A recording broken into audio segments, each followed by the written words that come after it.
Syederalun Komisi Independen Pemilihan Aceh Besar melaksanakan ujian CAT bagi calon panitia pemungutan suara Aceh Besar yang dilaksanakan di Universitas Islam Negeri Araniri Banda Aceh mulai Selasa 10 Januari 2023. Ketua Divisi SDM KIP Aceh Besar Miswar mengatakan ada 7.455 calon PPS Aceh Besar yang mengikuti ujian CAT tersebut. Proses ujian nantinya akan dibagi menjadi 5 sesi di mana per sesi diikuti 300 orang. Dari jumlah tersebut nantinya masing-masing desa diterima sebagai PPS 3 orang.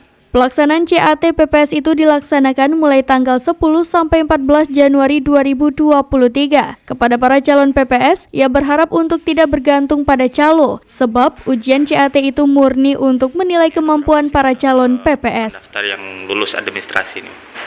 Baik, secara keseluruhan itu ada sekitar 7.799 pelamar yang mengupload berkas, kemudian 7.799 yang mengupload berkas itu yang lulus administrasi itu sebanyak 7.445 peserta yang tersebar di 604 desa, 23 kecamatan dalam wilayah Kabupaten Desa.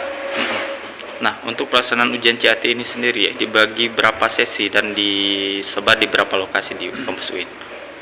Baik, ujian CAT itu kita mulai pada hari Selasa yaitu tanggal 10 Januari sampai dengan tanggal 14 Januari, yaitu sekitar 5 hari. Kemudian lokasi ujiannya itu bertempat di Universitas UIN Araniri Darussalam. Per hari itu kita melakukan seleksi CAT itu sekitar 1.200 peserta ya, yang kita sebar di 13 ruangan di 7 titik lokasi ujian, karena tidak terpusat di satu tempat karena tidak tersedianya perangkat. Dari Banda Aceh, Indra Wijaya, serampinews.com.